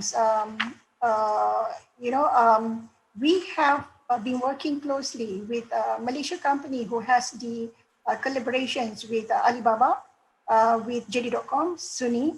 The company has the platform, Malaysia Pavilion or Malaysia flagship store in this platform.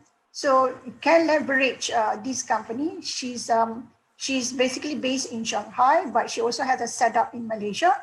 So normally to help us to push more Malaysian product and a more Malaysian brand into this platform, we work closely with her.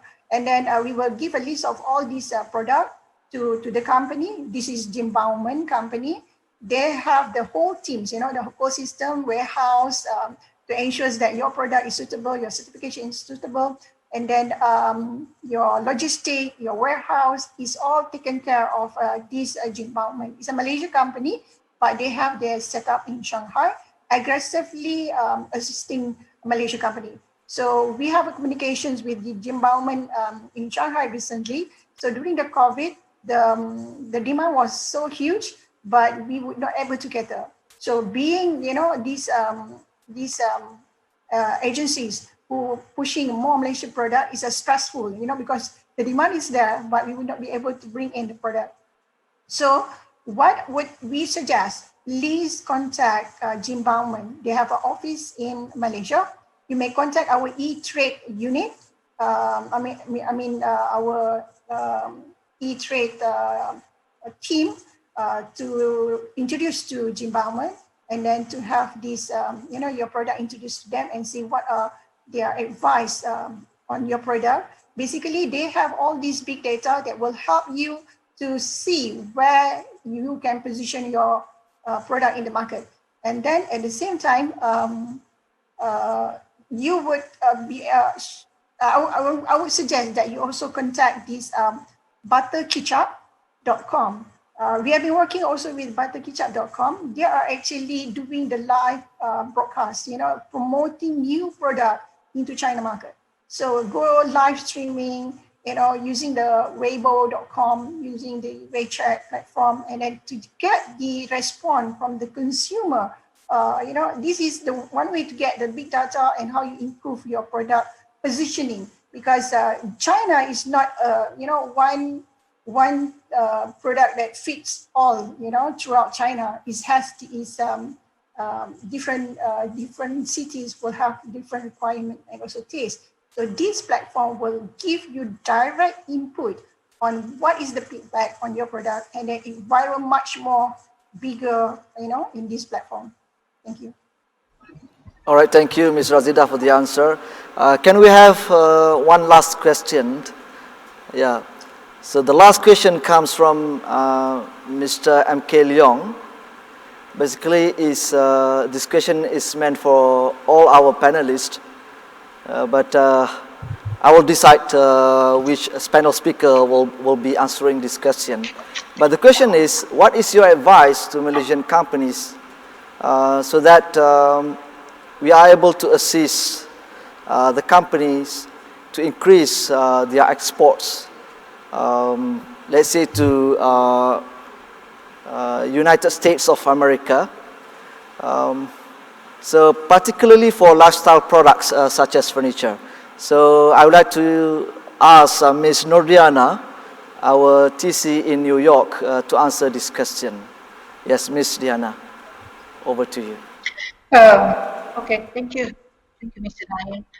Oh, yes, indeed, furniture is one of the product export from Malaysia that has enjoyed a high increase because of the tariff war with China. The way to export to the US with regards to furniture, first of all, of course, you have to comply with all the standards and certification required. With regards to furniture, the basic one is the Consumer Safety Protection Agency. So this is the basic one that you have to comply with. And then you also need to work with the right agents or importers of your furnitures. And the other strategy is also through participation in international trade fair, in furniture trade fair. For example, in the one that one of the biggest trade show with regards to furniture in US is the High Point, which is in North Carolina. Of course, the other approach is through assistance from our trade office, our office. For example, if through either arrangement of B2B meeting, either face-to-face, physical face-to-face, or through a e-business matching, which we are currently have been doing because of the restriction in the movement, travel ban. So you can, I advise you to contact our office directly and give us the details of the types of furniture that you want to export or are trying to expand your market export to the US, so that we can assist you, accurately. All right, thank you, Ms. Diana. That is the last question that has come that wraps up our session, and it has come to the end of our session today. Let us give a round of applause to all our panel speakers for sharing with us their market insights, updates, as well as trends, and more importantly, about market opportunities arising in their markets of post-COVID environment. So, ladies and gentlemen, we need not forget our participants who have been with us early in the session, and our participants are present not only physically at Madrid Hall now, but also those attending online, viewing this session live streaming. So, ladies and gentlemen, again, we could wrap up our session by thanking all our panel speakers, and as well as all the participants who are with us today and actively involved in posing questions for our panel speakers to answer. With that, ladies and gentlemen, I hope the session has benefited all of you, and Malaysian exporters particularly could take note on all the opportunities arising or shared by our panel speakers, and they could then revive their export endeavors and to go again to the international markets. With that, I end here. Thank you.